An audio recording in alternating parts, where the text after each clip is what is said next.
saludo muy grande para vos y para todos los oyentes. Muy bien, Mira, Gaucho. Decime. ayer se cumplieron 70 años de la muerte de Evita y vamos a ver si podemos, es muy difícil en un programa, aproximar algo para difundir desde el punto de vista histórico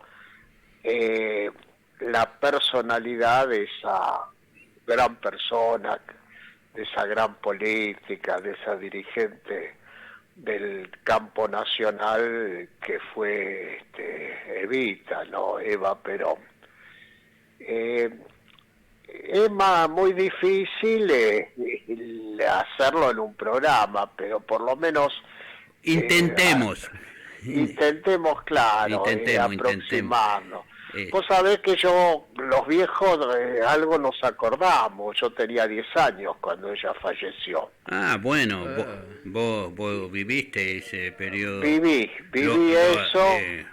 Desde niño, pero habrás escuchado, participado como niño de los últimos años de Evita. Por supuesto, incluso en la escuela teníamos una versión escolar, yo estaba en 6º grado, del libro La razón de mi vida, que la editorial Peuser lo dividió en lecturas, que eran una edición escolar, la conservo todavía. Vos sabés que la salvé de casualidad, si querés te cuento. ¿Ese libro se distribuía en las escuelas? ¿Tenía una distribución masiva en las escuelas? Sí, yo lo conservo. Vos sabés que lo conservo de casualidad. El golpe de Estado se da el 16 de septiembre de 1955. Claro. Y estamos más o menos 3-4 días sin clase. Y a la vuelta el director estaba en la puerta y nos pedía el libro y lo sacaba. Y yo ese día de casualidad me lo olvidé en mi casa, no es que yo tenía claridad política y no lo llevé. Claro. Me lo olvidé, entonces se llamaba Calabrese el director. Y me dice Calabrese, ¿y su libro? No, me lo olvidé. Bueno, tráelo mañana, me dice. Claro. Y te lo retiraban. Cuando al mediodía le digo, mientras almorzábamos, ¿no? Después de la escuela, a mi papá y a mi mamá, me pidieron el libro, todos los chicos lo entregaron. Mi viejo dice, no, de ninguna manera, ¿por qué lo vas a devolver? Si ese libro lo compré yo, ese libro no lo llevas, déjame que, claro, que voy a ir a porque hablar. No era de distribución gratuita, sino que lo compraban la familia Exactamente. Bueno. ¿Y te pedían el libro que vos compraste para... Fíjate lo que fue... tirarlo después o quemarlo, que no sé qué harían con los libros. Quemaban, claro. Los quemaban, mi viejo fue a hablar porque lo conocía, aparte mi viejo era un tipo muy conocido en Mar del Plata, un personaje, ¿viste? Y le dice, che, Calabrese, ¿cuándo te equivocaste? ¿Cuando se lo pediste que lo compres o ahora que lo pedís que te lo entregue? Claro. Y el otro le dijo, bueno, está bien, si no lo querés devolver, no lo devuelvas. Claro. Y bueno, lo tengo todavía. Algún día pero tu viejo que protestaba desde el lado que lo había comprado y no que correspondía devolverlo, o del lado que era peronista. No era peronista declarado, pero tenía simpatía. Tenía simpatía. Claro. Sí, evidentemente tenía un contenido político esa protesta, ¿viste? Claro. Y el 26 de julio del 52 fue sábado. Evita falleció, después le pusieron 20 y 25, en realidad falleció un rato antes. Y yo estaba con mi familia en un casamiento, porque era un sábado en el Club Colegiales de Mar del Plata. Y llegó la noticia de la muerte de Evita, y vos sabés que no se pasó música, no se bailó, las mujeres lloraban casi todas, la novia lloraba por la muerte de Evita. Fue un sábado, un día sábado, sí. Sí, tristeza sí, total, ¿no? Sí, sí, el velorio, vos sabés que se hizo un velorio muy grande de varios días en Buenos Aires, pero en los pueblos había réplicas, la gente llevaba flores a un lugar y la recordaban, viste, con una foto. Ahí va. Sí. Bueno, vamos a hacer algo somero. Sí, algo somero, pero que recordemos, ayer hubo muchos, como no podía ser de otra manera, más 70 años, cerraba una década, muchos homenajes, recuerdos, actos, marchas de distinta naturaleza, incluso acá en Capital hubo una marcha grande, la marcha de las antorchas, que fueron ahí al Ministerio de Desarrollo Social, donde está la figura de Evita. Hubo un recuerdo muy importante, ¿no? Diferentes sectores políticos, pues trascendía el propio peronismo, lo de Eva. Sí. Evidentemente es una figura popular, nacional, que hay pocas figuras que inspiraron una ópera, inspiraron películas, novelas, poesías, la moda. Vos sabés que hay un famoso trajecito Evita que Evita en los últimos años usaba, peinados, el famoso peinado con rodetes se llamaba peinado Evita. Ahí va. Sí. Y una doble vara en la valoración de ese personaje histórico, que torna una imagen deformada, ¿no es cierto? Por una parte chismosa y una calumnia que le decían de todo, incluso de alegría por el cáncer que le agarró. Claro, viva el cáncer, como escribieron el día de su muerte. Claro. Qué odio, ¿no? El odio. Y por el otro lado también obsecuencia y adulaciones vacías de contenido, como difundir eslogan de Dama de la Esperanza, Madre de los Humildes, etcétera. El pueblo la incorporó. Yo creo que la mejor definición es abanderada de los trabajadores. El pueblo la incorporó como alguien que está a la cabeza de las aspiraciones de los trabajadores, ¿no es cierto? También se le llamó jefa espiritual de la nación. Abanderada de los humildes también. También.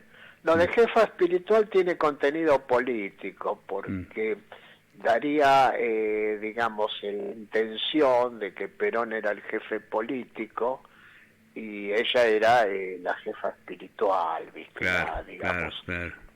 La que da contenido y energía a ese periodo. Lo primero que tenemos que recordar es que su vida política activa tiene que ver con los mejores años del primer peronismo. Sí. Ella se muere en 1952, o sea, llegó a vivir en los años de la reforma constitucional, los años de la dignidad nacional y la resistencia del primer peronismo, ¿no es cierto? Claro. Además una trayectoria política breve, rápida, meteórica, ¿no? Porque fue muy breve su participación política, que yo qué sé, 6 años o 5, porque estuvo enferma mucho tiempo durante el 52 de su muerte y marcó la huella que marcó. Sí, pero de una actividad febril de 20 horas por día y una capacidad de trabajo muy grande. Vos sabés que Perón, en un reportaje que le hace Tomás Eloy Martínez, el que hizo la novela Santa Evita, que se va a hacer la película, ahora ya está, Ya está, Ajá, ya está, ya bien, la estrenaron, que tiene como Evita a Natalia Oreiro. bien. Perón le dice a Tomás Eloy Martínez, a Evita la inventé yo, Mm, como queriendo decir, era un complemento humano y político y espiritual de un proceso, digamos, de esos años conducidos por Perón, ¿no? Y como una curiosidad, vos sabés que el embajador argentino en Moscú este, fue el último que entrevistó a Stalin. Sí, fue unos meses después de que Evita se había muerto, ¿no es cierto? Este, y en un libro que se llama El federalismo bloquista, porque era de San Juan, el embajador, ¿Quién era pues Gaucho, el embajador en ese momento de la Argentina en la Unión el, Soviética, en la URSS?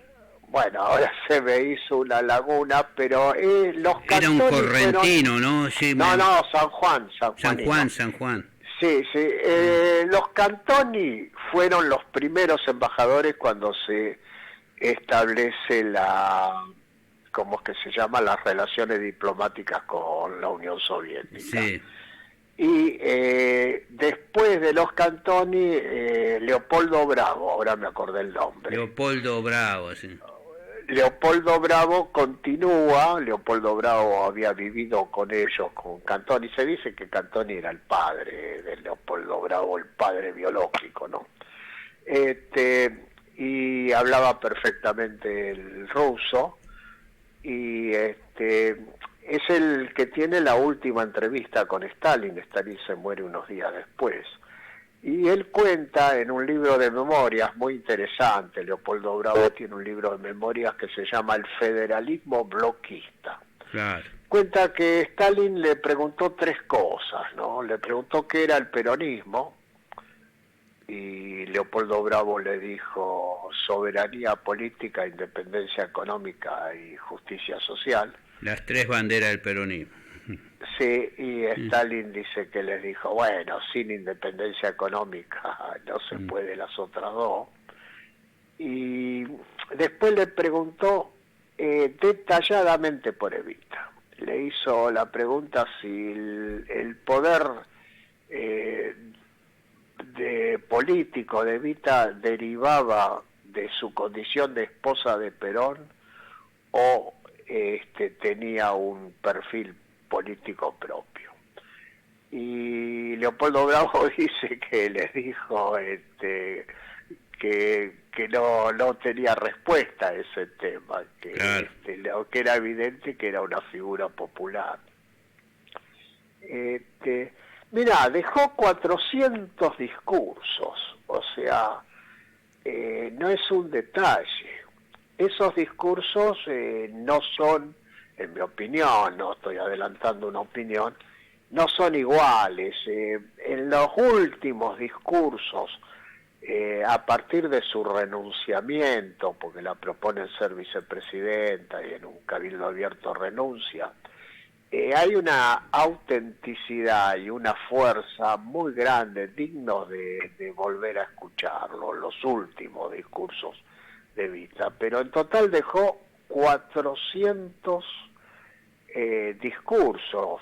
Da una idea de la forma febril de actividad política prácticamente diaria que tenía esa dirigente de las masas. Nació en Los Toldos en 1919 y vino a Buenos Aires con la familia Magaldi, con Magaldi la mujer. Tuvo años de artistas que no va yo tengo acá los apuntes, pero no se va a hacer muy largo. Pero hay un hecho muy importante para entender su figura, que en 1943 hace un radioteatro donde personifica a heroínas mujeres de la historia: Isadora Duncan, Juana de Arco, la mujer de Chacaisec, Rosario Pérez Celaya, que había sido una heroína en la fiebre amarilla. Y eso da una personalidad de mujeres en la historia que evidentemente luego, pocos años después, le influenciaron en su actividad diaria, ¿no es cierto? El libretista de ese programa fue Muñoz Aspiri, que la influenció mucho, era un estudiante de filosofía que escribía libretos de radio, y que en el viaje que ella hace a Europa... Hola, ¿me estás escuchando? Sí, te escucho, Gaucho. En el viaje que ella hace a Europa, Perón le pide a Muñoz Aspiri que la acompañe para redactarle los discursos difíciles. Claro. El 15 de enero del 44 se produce el terremoto de San Juan, y en las tareas de solidaridad con el terremoto de San Juan, en un acto en el Luna Park, lo conoce al general Perón, que en ese momento era coronel. Coronel era, sí. Sí. Y a partir de ahí viven juntos en el departamento de la calle Posadas, y bueno, después se casan hasta la muerte de Evita. Claro. Hay datos muy gruesos de la vida de Evita. En el 51, en la huelga ferroviaria, dicen de que fue personalmente a una asamblea ferroviaria y le gritó: ustedes no le pueden hacer esto a Perón. Después, desde el punto de vista grueso, grandes instituciones están vinculadas a la actividad política y diaria de Evita. La Fundación Eva Perón, ubicate que en aquel entonces no existía el Ministerio de Desarrollo Social ni el Ministerio de Bienestar Social. Claro. Ella también tuvo que ver con la creación de la rama femenina del Partido Justicialista, ¿no? Sí, se llamaba Partido Peronista Femenino. Pero como la construcción de ese frente femenino del peronismo. Sí. Mucha importancia, porque después también se trasluce eso en la ley del voto femenino. Claro. Llamada Ley Evita, pero era una reivindicación que hacía 60 años el movimiento Mujeres lo levantaba, y se logra en el gobierno peronista, en el primer gobierno como peronista. muchas reivindicaciones que surgen cuando hay un gobierno sensible, pero reclamos que están en las luchas, que están los reclamos por diferentes sectores, ¿no? Después hay gobiernos que lo toman y lo instrumentan, otros no. Sí. Ahora, una pregunta, Gaucho, porque esto que le preguntó Stalin a Leopoldo Bravo, o sea, que seas vos, si la gravitación de Evita con la actividad política tenía que ver con la condición de la esposa de Perón, o tenía perfil propio, porque hay quienes en dos sentidos. Hay, por ejemplo, quienes la contraponen con Perón desde algún lugar, ¿no?, de determinadas posiciones, como que Perón era más conservador, y ella era más popular, es decir, partidaria de determinadas medidas, como que había una contradicción, o como que no, que era un peronismo popular, vamos a decir, yo creo diferenciándolo con Perón. Yo creo que eso es un invento de los analistas políticos. El proceso ese tuvo un conductor, que fue Perón. Claro. Tuvo una estrategia de defensa de la soberanía nacional nunca vista desde el punto de vista de lo que fue el IAPI, de lo que fue la flota mercante, de lo que fue la Junta Nacional de Granos, de lo que fue la Junta Nacional de Carnes. Es lo mismo que hacen con la Constitución del 49. Algunos dicen la Constitución de Sampaio. Sí, Sampaio la habrá escrito. La habrá redactado, claro, exacto. Pero sin el poder político de Perón y sin Claro. el proyecto político Claro. de Perón no tenías Constitución del Exactamente. 49. Sí. Bueno, sí. en esto es lo mismo. Yo no subestimo el carisma de Evita y su Claro. capacidad de vincularse con los pobres. Con los pobres, Y- con el pueblo. Y y como aparte vos que decís, su por ahí origen era... la pasión también, ¿no? Que le daba. Sí, todo eso sí, eh. pero en un marco político principal Claro, que era la claro. conducción de Perón, ¿viste?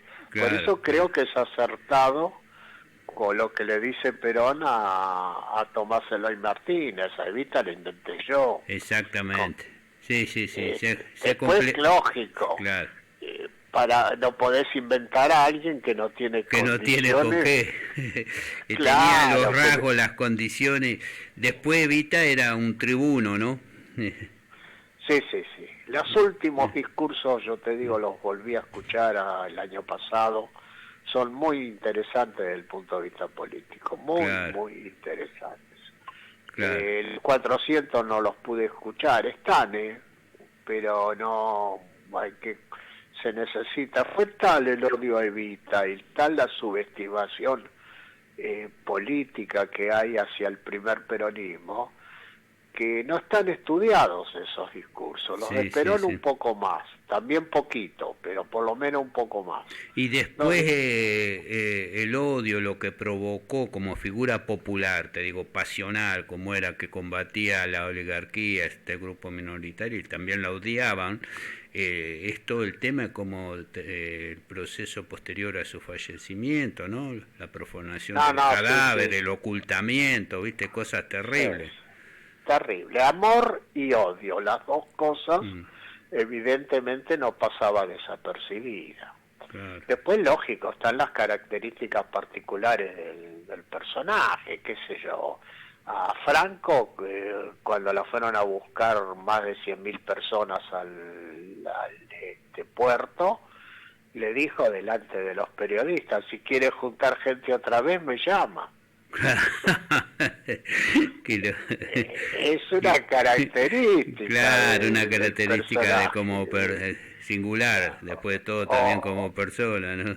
Claro, y después una mujer de pueblo, de barrio. El vicepresidente Quijano era viejo y usaba un traje negro y se ve que tenía caspa y se le caía la caspa en la solapa. Y en un banquete delante de embajadores le gritó: ¿qué haces, Mar Caspio? ¿Qué haces? ¿Cómo? Pará. Mar Caspio. Qué ingenioso, ¿eh? Qué ingenioso. Claro. Esas son características de una persona con mucha calle, con mucho pueblo, con mucha esquina, con mucho barrio. Claro. Que no cambia a pesar de donde llegó, ¿viste? Lo mismo de... Claro. Nada, sin duda era una personalidad sobresaliente, además teniendo en cuenta que era muy joven, porque hay cosas que uno la adquiere con la trayectoria del tiempo y la vivencia de mucho tiempo, pero esta era una mujer joven, ¿no? Que falleció a los 33 años y que hizo una trayectoria corta en la política, incluso dejó la marca, esto que decíamos, 5 o 6 años, no es que estuvo 20, 25, 30 años en la política. Claro, pero yo insisto, todo eso que es cierto es en el marco de por un supuesto, proceso de resistencia a la opresión nacional que encabezó Perón durante el primer peronismo, ¿viste? Después no es que subestimos. No, pero no hay que sacarla de contexto. Como dice la marcha, Perón gran conductor. Era el gran conductor, sin duda. Claro, después hay una intencionalidad en inventar una diferencia. Claro. Ella se subordinaba estratégicamente. Sí, claro. Y además permanentemente hablaba y recurría a Perón, ¿no? Cuando hablaba con el pueblo también. Claro. Después una capacidad de comunicación con el pueblo muy grande. Ese cabildo abierto donde renuncia a los honores pero no a la lucha, que es un cabildo abierto que le propone ser vicepresidenta y no se acepta por razones políticas, no se acepta. Claro. Ese diálogo que tiene con una multitud realmente pocas veces en la historia ha pasado.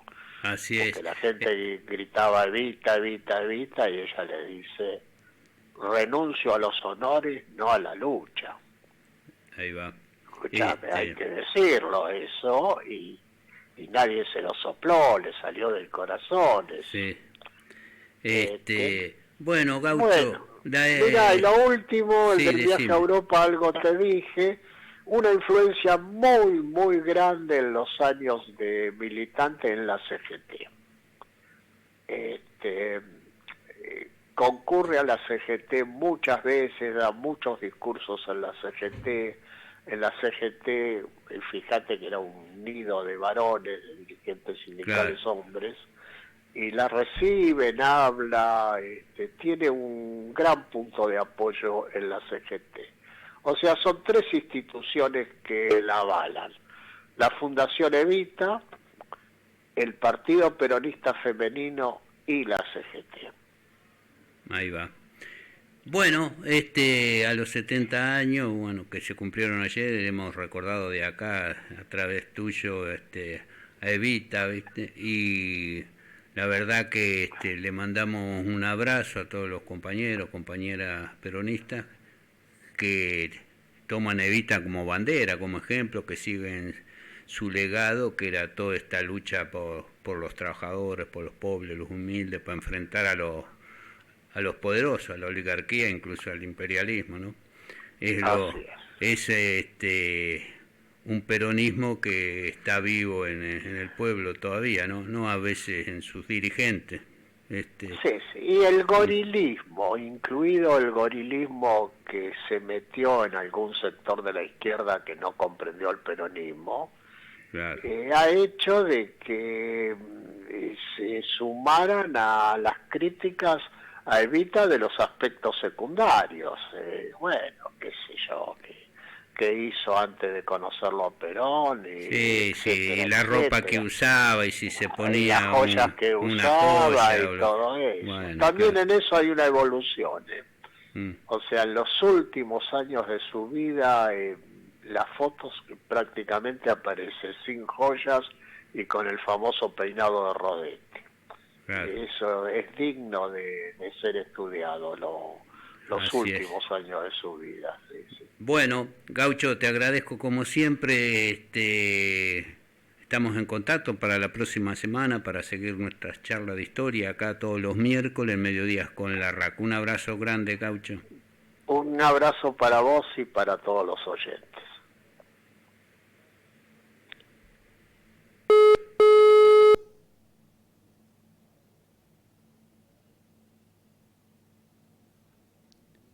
Cumple la Subsecretaría de Informaciones de la Presidencia de la Nación el penosísimo deber de informar al pueblo de la República que a las 20:25 horas